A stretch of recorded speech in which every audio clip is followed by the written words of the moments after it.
One misstep, just one, and Benedict and Hyacinth's entire recital dance falls apart in seconds. They make it look effortless, but here's the truth.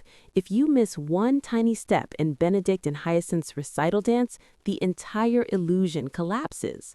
This dance is not just a sequence of right and left steps set to orchestral music in Bridgerton. It is controlled chaos disguised as elegance. It is laughter wrapped inside discipline. And if you truly want to master Benedict and Hyacinth's recital dance, you must first understand that what looks playful and spontaneous is built on relentless repetition and razor-sharp timing. The magic only works because the foundation is unshakable. The first secret is deceptively simple. Everything begins with the step pattern: right, left, right, left, right, left. That is the spine of the entire routine. No matter what the arms are doing, no matter how dramatic the spin appears, no matter how charming the expressions feel, your feet are quietly repeating that rhythm underneath it all. If you lose that pattern, you lose the dance. So before you even think about turns or hand placements, stand still and drill that bass. Right, left, right, left. Keep it small, keep it controlled, keep it light. The movement should feel like a gentle glide, not a stomp. Imagine you are floating across a polished ballroom floor, not marching across a stage. Now, here is where most people get it wrong. They focus on the arms too early. They try to copy the shape, the flourish, the dramatic sweep. But in this dance, the arms are decoration, the feet are law. If your lower body is uncertain, your upper body will look frantic. Instead, let your arms relax at your sides while you lock in the rhythm. Once your legs can repeat the pattern without you thinking about it, only then do you allow the arms to join the conversation. That is when the dance begins to breathe. The second layer is proximity. Benedict does not simply step beside Hyacinth. He draws her in, then lets her move outward, then meets her again. There is always a push and pull. You step in, you step out, but the feet never stop their quiet rhythm underneath. Right, left, right, left. Even when one partner spins, the other maintains the pattern on the spot. That is what creates the illusion of effortlessness. One moves around the axis, the other becomes the axis, and then, without hesitation, they switch. Timing here is everything. The in must feel intentional, not rushed. The out must feel generous, not distant. When you guide your partner inward, your step tightens slightly. When you release outward, your expect expands just enough to create space. It is subtle, almost invisible, but that subtle shift is what separates a stiff rehearsal from a believable recital moment. Then comes the turn, and the turn is not a wild spin thrown in for drama. It is anchored in that same right-left rhythm. As one partner rotates, the stepping pattern continues underneath like a steady heartbeat. If you pause your feet during the spin, the dance will look broken.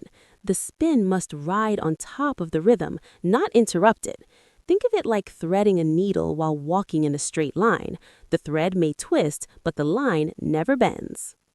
There is also the brief meeting of hands, that almost hug moment where both dancers connect before unwinding again.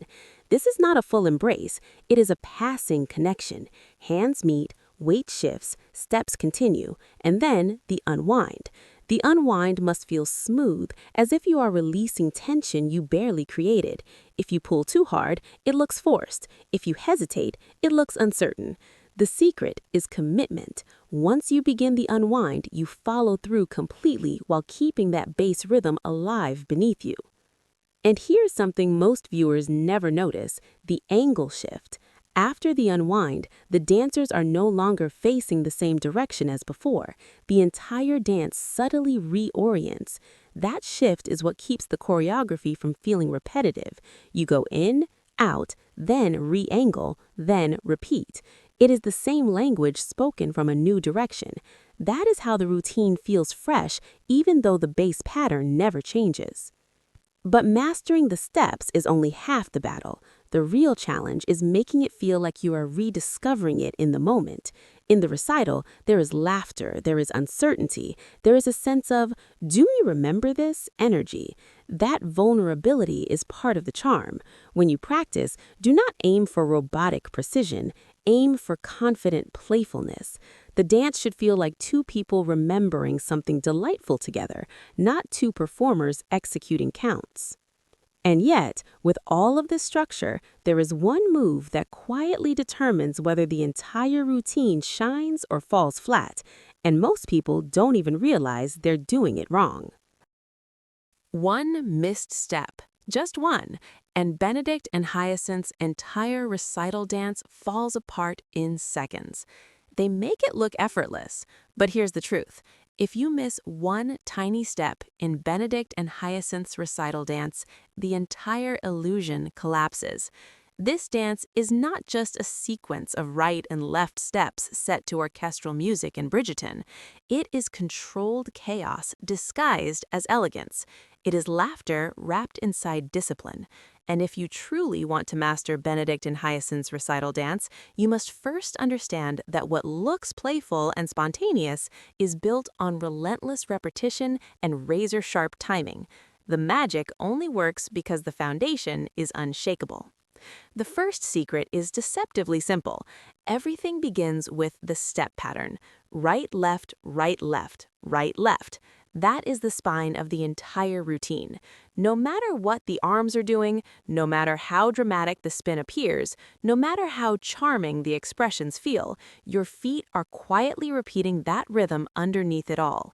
If you lose that pattern, you lose the dance. So before you even think about turns or hand placements, stand still and drill that bass. Right, left, right, left. Keep it small, keep it controlled, keep it light. The movement should feel like a gentle glide, not a stomp. Imagine you are floating across a polished ballroom floor, not marching across a stage. Now here is where most people get it wrong. They focus on the arms too early. They try to copy the shape, the flourish, the dramatic sweep, but in this dance, the arms are decoration, the feet are law. If your lower body is uncertain, your upper body will look frantic. Instead, let your arms relax at your sides while you lock in the rhythm. Once your legs can repeat the pattern without you thinking about it, only then do you allow the arms to join the conversation. That is when the dance begins to breathe. The second layer is proximity. Benedict does not simply step beside Hyacinth. He draws her in, then lets her move outward, then meets her again. There's always a push and pull. You step in, you step out, but the feet never stop their quiet rhythm underneath. Right, left, right, left. Even when one partner spins, the other maintains the pattern on the spot. That is what creates the illusion of effortlessness. One moves around the axis, the other becomes the axis. And then, without hesitation, they switch.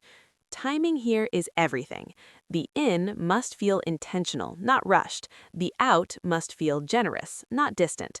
When you guide your partner inward, your step tightens slightly. When you release outward, you expand just enough to create space.